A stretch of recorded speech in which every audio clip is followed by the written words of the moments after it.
लेकिन कुछ लोग जिन्हें विकास अच्छा नहीं लगता, वे लोग किसानों के कंधों पर बंदूक रख करके अव्यवस्था और अराजकता का माहौल पैदा करने का प्रयास किया है। ये गुमराह करने वाली बात वे लोग कर रहे हैं जिनको जमीनी हकीकत की जानकारी नहीं, और सरकार उसकी गारंटी दे रही है। एमएसपी पे अभी हमने 1 अप्रैल से गेहूं क्रय केंद्र स्थापित होने जा रहे हैं। लगभग 6000 गेहूं क्रय केंद्र हम प्रदेश के अंदर स्थापित कर रहे हैं, और पहले से ही गेहूं का न्यूनतम समर्थन मूल्य भी घोषित कर दिया। सरकार ने उन्हें राजस्व गांव घोषित किया, और इन गांवों ने अपनी मेहनत से प्रशासन के साथ और जनप्रतिनिधियों के सहयोग और सानिध्य से आज वहां पर कॉन्ट्रैक्ट फार्मिंग करना प्रारंभ कर दिया है। ये कॉन्ट्रैक्ट फार्मिंग कई गुना उनकी आमदनी को बढ़ाएगा। जो लोग आज किसानों को गुमराह करने का कार्य कर रहे हैं, मैं उनसे पूछना चाहता हूं कि उन्हें कम से कम महाराजगंज के बनटांगिया गांव में आकर के देखना चाहिए कि कॉन्ट्रैक्ट फार्मिंग कैसे होती है। और जो लोग शहरों में रह करके शहरी मूर्ख बनना चाहते हैं कि कॉन्ट्रैक्ट फार्मिंग का मतलब किसान की जमीन को ले लेना, इससे बड़ी बेवकूफी और क्या हो सकती है। कॉन्ट्रैक्ट फार्मिंग का मतलब किसान की संपत्ति और उनकी जमीन को लेने से नहीं है, बल्कि किसान को एक उनकी अपनी एक सोसाइटी बना करके उसके माध्यम से जब आप खेती प्रारंभ करेंगे तो उसको मैकेनाइज खेती भी कर सकते हैं। ज्यादा खेती को एक साथ अगर लोग करना प्रारंभ करेंगे तो उस खेती से वह नए तरीके, नए आधुनिक तरीके अपना करके कम लागत में ज्यादा उत्पादन करना प्रारंभ करेंगे। और जब भी ज्यादा उत्पादन खेती से प्रारंभ होगा तो ये ज्यादा उत्पादन स्वाभाविक रूप से उन किसानों के जीवन में नया परिवर्तन लाने का काम करेगा। उन्हें मुनाफा ज्यादा कमा, यानी 2 गुना से कई ज्यादा दाम लोग कमा सकते हैं। मैं पिछले दिनों गोरखपुर में ही था। मैं गोरखपुर में एक किसान ने अपने 2 बीघा खेत में, उनौला का किसान है, पिपराइच विधानसभा क्षेत्र में, पिपराइच विकास खंड का ही वो गांव भी है। उनौला का वो किसान 2 बीघा खेती में स्ट्रॉबेरी की खेती किया, और वह एक प्रदर्शनी में किसान, जिस दिन किसान कल्याण मेला था गोरखपुर में, जब मैं उसका उद्घाटन करने के लिए गया तो मैंने पूछा वहां पर, मैं अचानक उस स्टॉल में गया और मैंने उस किसान से पूछा, मैंने कहा स्ट्रॉबेरी कहां से आया? उसने कहा मैं उत्पादन कर रहा हूं। मैंने कहा कहां? उसने कहा उनौला में, उनौला गांव में। मैंने कहा कितने में आपने किया? उसने कहा 2 बीघा में। मैंने कहा कुछ मुनाफा हुआ? उसने कहा हाँ। मैंने कहा कितने? उसने कहा 2 बीघा में 14 लाख का मैं स्ट्रॉबेरी बेचा हूं। 14 लाख का, मात्र 6 महीने के अंदर 14 लाख की स्ट्रॉबेरी बेचा हूं, 8 लाख का नेट प्रॉफिट कमाया हूं। भाइयों बहनों, ये प्रॉफिट अन्य किसान भी कमा सकते हैं। कहीं स्ट्रॉबेरी लगा करके, कहीं ड्रैगन फ्रूट लगा उसका उत्पादन करके, कहीं पर केले की खेती। केले तो महाराजगंज और आपका कुशीनगर जनपद पहले से विख्यात है। सब्जी की खेती करके यहां पर पहले से ही गन्ने की खेती को यहां के लोग विगत 100 वर्षों से अधिक समय से गन्ने की खेती कर रहे हैं। यहां की जो पुरानी चीनी मिलें थी, वे चीनी मिलें भी 1905 से लेकर के 1920 और 30 के बीच में लगी थी। ये घुगली की चीनी मिल, आनंदनगर की चीनी मिल, सिसवा की चीनी मिल, ये जो पुरानी चीनी मिलें थी, ये उतनी पुरानी थी।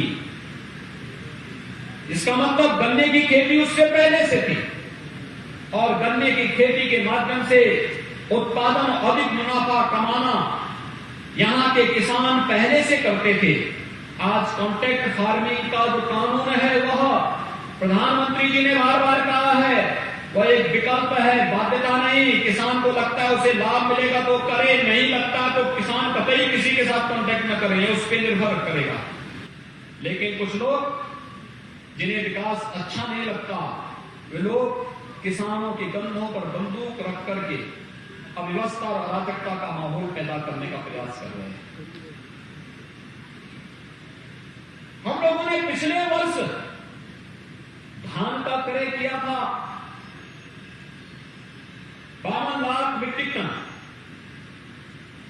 और अधिनियम लागू होने के बाद इस बार किसानों से धान क्रय हम लोगों ने किया था 68 लाख मीट्रिक टन, यानी लगभग 16 लाख मीट्रिक टन अधिक धान की क्रय किया।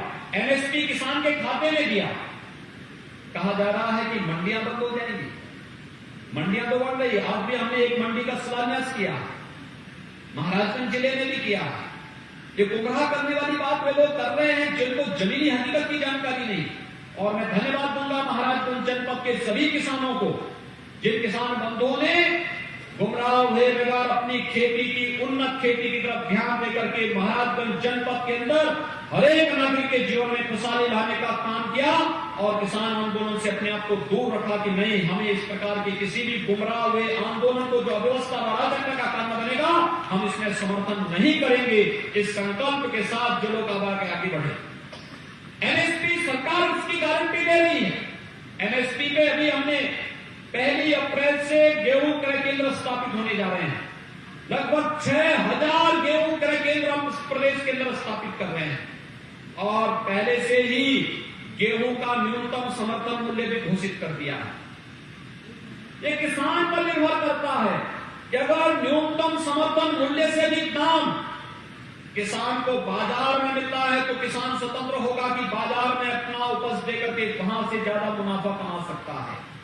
लेकिन अगर किसान को बाजार में ज्यादा दाम नहीं मिल रहा है तो न्यूनतम समर्थन मूल्य के जो सरकारी क्रय केंद्र है, चाहे वह मार्केटिंग के द्वारा स्थापित किए गए हों, एफसीआई के द्वारा स्थापित हों, पीसीएफ के द्वारा, पीसीयू के द्वारा या जिस भी संस्था के द्वारा स्थापित किए गए हैं, उनमें आप जाइए, अपनी उपज को तोलिए और आपको 72 घंटे के अंदर आपके बैंक अकाउंट में पैसा मिल जाएगा, जिससे कोई बीच में लेन देन करने का दुस्साहस नहीं कर पाएगा।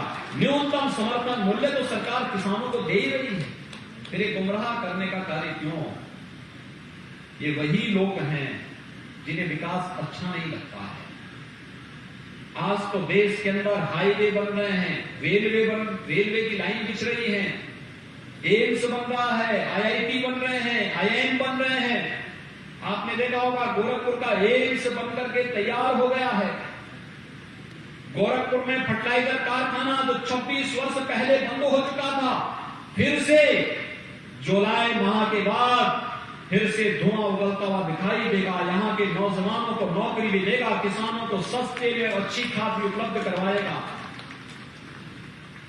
एक लंबी श्रृंखला बन रही है और अब तो सरकार ने यह भी तय किया है, जिन जनपदों में कोई मेडिकल कॉलेज अब तक सरकार नहीं बना पाई है, ऐसे 16 जनपद हैं। उन 16 जनपदों में पीपीपी बोर्ड में सरकार एक पॉलिसी लेकर के आ रही है। उसके तहत विशेषज्ञ स्वास्थ्य सुविधा उपलब्ध कराने के लिए मेडिकल कॉलेज भी स्थापित करने जा रही है, जिसमें महाराजगंज जिला भी एक है।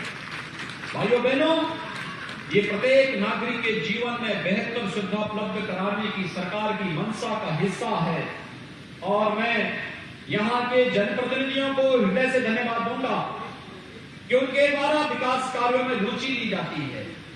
ये जो पत्थर में शिलान्यास और लोकार्पण के कार्यक्रम हो रहे हैं, ये इनकी रुचि का परिणाम है कि जहां सड़क नहीं वहां सड़क बनेंगे, जहां पेयजल की सुविधा नहीं वहां पेयजल की सुविधा उपलब्ध होगी, जहां बिजली नहीं पहुंच पाई है वहां बिजली उपलब्ध कराएंगे, जहां पे नगरीय सुविधा की आवश्यकता है वहां नगरीय सुविधा उपलब्ध करवाएंगे, जहां स्वास्थ्य की सुविधा नहीं वहां स्वास्थ्य की सुविधा उपलब्ध कराएंगे और जहां पर लोग आजादी के बाद से ही बुनियादी सुविधाओं से वंचित थे, उन लोगों तक बुनियादी सुविधा उपलब्ध कराने का कार्य करेंगे।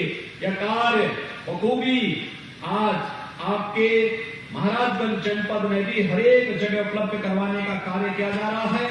मैं महाराजगंज जनपद के सभी नागरिकों को लगभग 280 करोड़ रुपए की लागत की परियोजनाओं के लोकार्पण और शिलान्यास कार्यक्रम के अवसर पर हृदय से बधाई देता हूं, अपनी शुभकामनाएं देता हूं। आप सभी को होली की मंगलमय शुभकामनाएं आप सबके लिए व्यक्त करता हूं। होली उत्साह और उमंग का पर्व है और इस उत्साह और उमंग के साथ अपने पर्व और त्योहार को मनाएं।